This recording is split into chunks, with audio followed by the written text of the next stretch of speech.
L'appuntamento è per domani alle 10:30 nella sede della zona industriale di Agrigento. È lì che nel corso dell'assemblea dei comuni ricadenti nelle competenze del lato AG2 Gesa i sindaci firmeranno il contratto con il raggruppamento di imprese che effettuano il servizio di raccolta dei rifiuti. Sulla base del protocollo d'intesa ciascun comune si impegna a pagare direttamente alle ditte senza l'intermediazione delle società d'ambito le fatture relative al servizio entro il giorno 15 del mese successivo a quello della fattura di riferimento, un fatto storico che rappresenta il primo passo verso il ritorno alla gestione diretta del servizio integrato del ciclo dei rifiuti.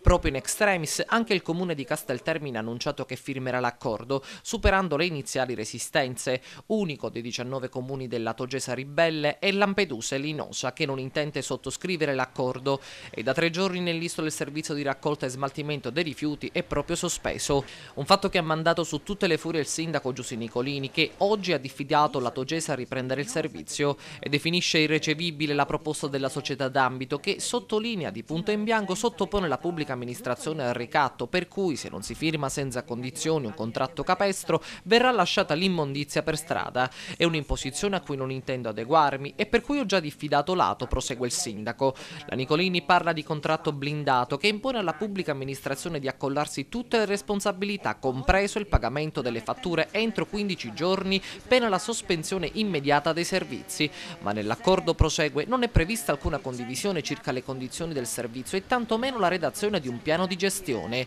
Questa mossa da parte del lato è scandalosa, illegittima e ricattatoria, perché mette a repentaglio la salute pubblica delle isole e anche il posto di lavoro agli addetti della ditta Iseda, che ha già minacciato licenziamento, e conclude così Giusy Nicolini.